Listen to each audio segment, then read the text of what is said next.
Ok. Buenas tardes, somos el equipo Arbovirus. El día de hoy les expondremos este tema y pues somos Emily Saraí, Rubén y Roberto Rojas.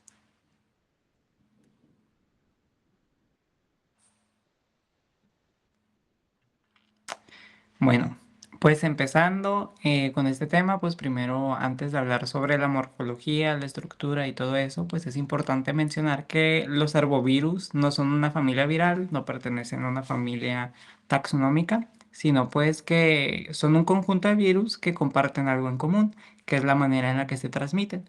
Estos se transmiten por artrópodos hematófagos, o sea, invertebrados a los que les gusta la sangre, como los mosquitos, garrapatas y flebotomos. Pues al igual que los demás virus, están formados por material genético y por una cubierta que los protege. En muchos arbovirus, pues esta estructura incluye un genoma ARN, una cápside o un nucleópside que envuelve este material genético y pues en varias familias también una envoltura lipídica con glicoproteínas en la superficie. Pues que estas son las que les permiten reconocer y pues también ingresar a la célula huésped, pero no todos tienen la misma estructura, entonces eso pues es lo que vamos a ver. Y pues algunos están envueltos, otros no, algunos tienen el genoma segmentados y pues otros no. Dentro de esta estructura vemos que está la presencia de envoltura, como ya les había comentado, y es característica por ser de fusión clase 2. En cuestión de simetría, pues podemos encontrar que puede ser icoseádrica o helicoidal.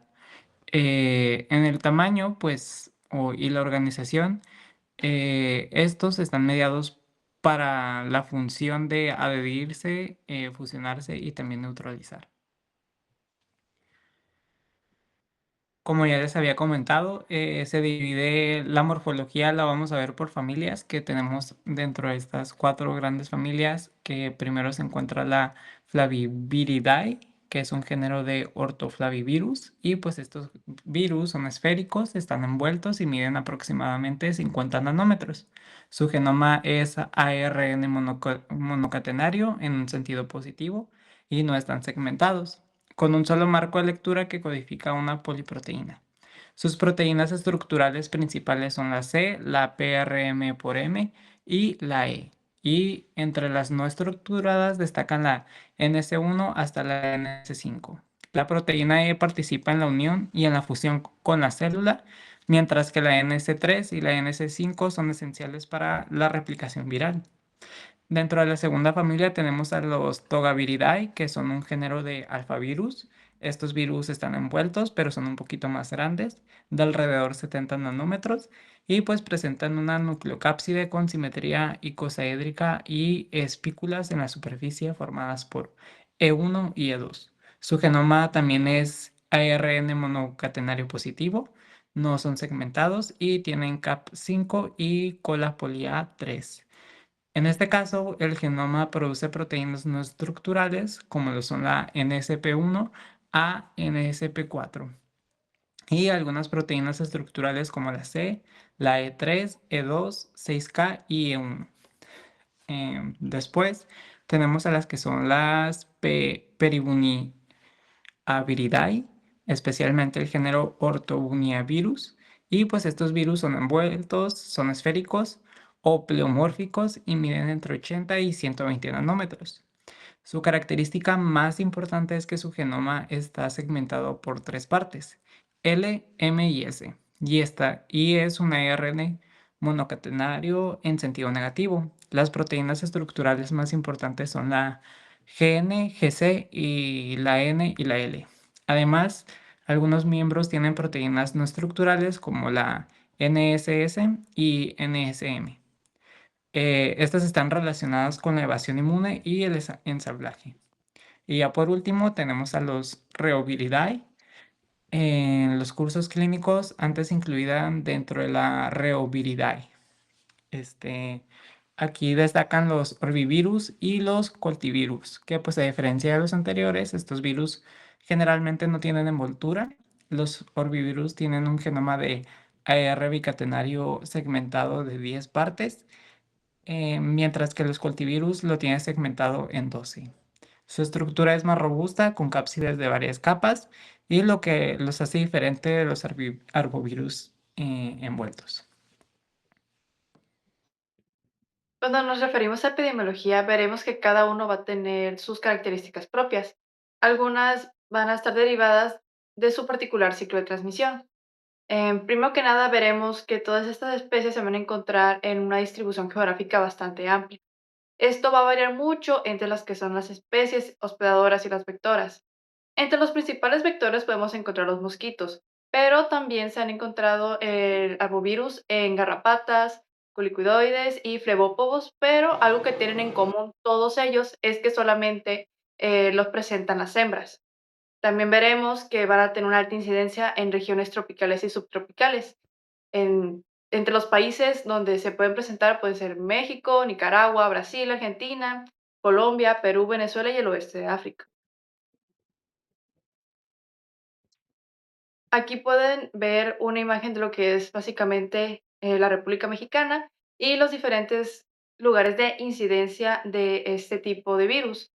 Veremos que en lo que son Baja California y entre otros países que están marcados en azul, hay una incidencia de 1, de 0.01 a 22.99, en los que están en verde de 23 a 45, los que están como en un tono verde un poco más claro, casi tirando amarillo, está de un 45 a 69, y los que son un naranja, hay una gran incidencia de este tipo de especies de mosquito y también de otros artrópodos, pero el que está bastante en rojo es el estado de, de Colima, es el que tiene una incidencia bastante alta, que es de 158.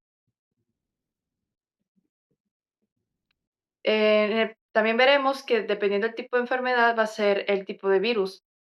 Por ejemplo, tenemos la EO y ESL, que van a ser los provocadores de lo que son meningitis, meningoencefalitis y encefalitis.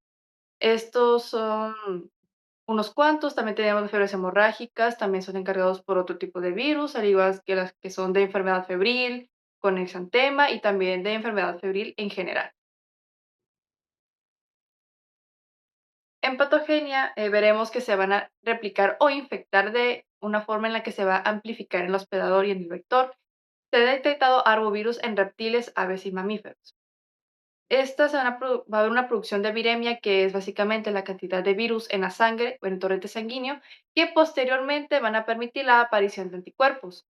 Todo esto también va a depender de la calidad del hospedador, pero ¿qué es lo que mide la calidad del hospedador? Va a ser la duración, o sea, el tiempo que tiene la enfermedad dentro del hospedador, el nivel de viremia, si está muy alta o muy baja, al igual que la letalidad. Esto también se mide por el nivel de viremia, ya que si hay una muy alta, hay mayor probabilidad de que se produzca una replicación e infectar a los que son los vectores, y si es baja, disminuye bastante la infección. En competencia vectorial veremos que la capacidad de infectarse al ingerir sangre de un hospedador virémico y la capacidad de transmitir el virus a otro huésped susceptible. También para cada par de virus y vector va a haber un umbral por debajo del cual el vector no se va a infectar. Una vez que este umbral lo supere por bastante, es cuando el virus va a entrar en el sistema del vector. Este mismo va a llegar hacia el intestino, es ahí donde va a empezar a replicarse en las paredes del vector. Una vez que se empiezan a replicar bastante por las paredes del intestino, pasarán directamente a la linfa para ahí llegar a los que son las glándulas salivales. Las glándulas salivales son necesarias ya que a partir de ahí es por donde empieza a salir el virus una vez que se pica o muerde al huésped. Una vez que empieza la picadura del vector, el virus va a pasar al tejido subcutáneo. Es ahí donde va a empezar su reproducción. Empieza a infectar todos los que son las células locales, como son los queratinocitos, fibroblastos, células dendríticas, entre otro tipo de células. Esto va a hacer que pasen a los ganglios linfáticos regionales para posteriormente tener una replicación masiva en las células diana, que pueden ser cualquiera de las que se mencionó anteriormente. Una vez que pasa esto al replicarse tanto, estas se van a empezar a diseminar y van a llegar al torrente sanguíneo. Es ahí donde se empiezan a producir los síntomas inespecíficos, que por lo regular son un exantema y fiebre. o febrícula por lo regular. Es ahí donde se empiezan a mencionar como los tipos de fiebres. Esto después van a pasar a los órganos con alta actividad del sistema reticuloendotelial, lo que son lo del hígado, vaso y médula ósea, ya que aquí hay una gran producción de células, de sangre y todo eso para poder que llegue a todo el sistema del cuerpo. Es ahí donde se produce una viremia secundaria, que es donde se llega ya a agravar lo que es la enfermedad. Y también es ahí donde se puede reiniciar el proceso, donde llegue otro vector, pique al un vector sano, pique o muerda a este huésped y inicia el ciclo de nuevo donde como anteriormente mencioné, el vector empieza a infectarse para reproducir de nuevo la infección a otro huésped. Veremos que el tipo de cuadro, dependiendo del tipo de cuadro que tengamos, va a haber un órgano blanco y algunos ejemplos. Los que tendremos serían de que primero tenemos un cuadro sistemático exentemático. Entre los órganos blancos principales veremos que son la piel, las articulaciones y el músculo. Grandes ejemplos de ellos son los más conocidos actualmente, que son el dengue, el chikungunya y el zika, que el dengue actualmente se encuentra en niveles muy altos a nivel de población de Sinaloa y en otros estados de la República. También tenemos un tipo de cuadro encefálico que afecta principalmente lo que es en el sistema nervioso central y ejemplos de ellos será el virus del nido occidental y la encefalitis japonesa. Luego tenemos uno de los cuadros más graves que se puede decir que es el hemorrágico, ya que este afecta principalmente lo que es el endotelio vascular e hígado, provocando así las hemorragias y afectando también lo que son las plaquetas y entre otras células del sistema inmune y de los que son de la sangre como tal. Entre ejemplos, tendremos lo que es la fiebre amarilla y el dengue grave.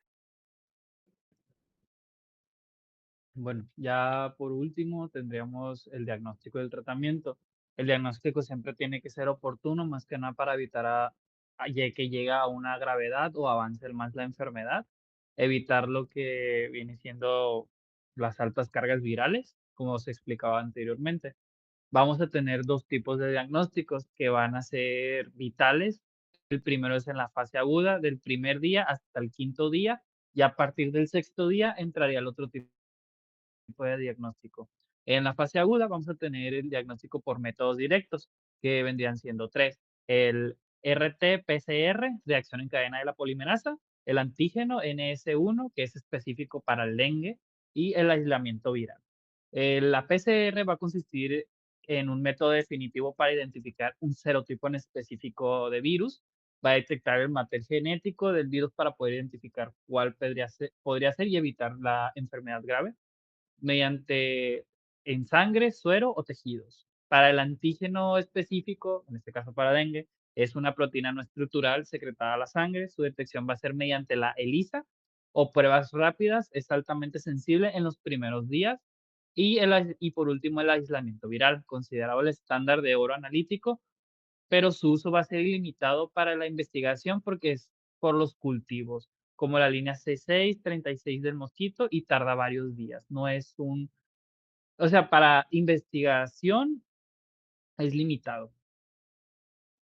Y ya el otro, que es después del sexto día, va a ser por métodos indirectos, que se le conoce como fase de covalencia. Van a ser dos: la serología mediante IgM e IgG y la prueba de neutralización por reducción de placas, PRNT. El que consiste en IgM y IgG va a ser detección de anticuerpos IgM mediante la MAC ELISA, indica que es una infección reciente, que no tiene mucho tiempo avanzado, y la PRNT, es más específica para diferenciar entre flavivirus, debido a la alta reactividad cruzada en las pruebas ELISA, para evitar una confusión, midiendo la capacidad de los anticuerpos del paciente para neutralizar estos virus a lo largo de los días. Ya en el tratamiento es mediante control térmico y analgesia. Se utiliza comúnmente la paracetamol o conocida como acetaminofén. Está muy estrictamente contraindicado las aspirinas, el ácido acetilsalicílico y otros tipos de AINES como el ibuprofeno, naproxen, que son los más comunes en uso cotidiano. Esto para evitar agravaciones a nivel hemorrágicos por cómo funciona a nivel de las COTS, y puede llegar a desencadenar lo que es el síndrome de Reye. También tenemos la hidratación, que es un pilar terapéutico más en casos de TECNE y con signos de alarma, ya que la reposición de líquidos es muy importante, en este caso es mediante intravenosa con soluciones cristaloides, básicamente solución salina al 0,9% para evitar prevenir un choque hipovolémico y por extravasación de plasma. Luego también ya después de un tratamiento es muy importante el reposo y vigilancia de este que no llegue a haber una recaída, monitoreando signos vitales y niveles de hematocrítico, plaquetas para identificar tempranamente el choque por dengue. Ya eso sería todo. Muchas gracias.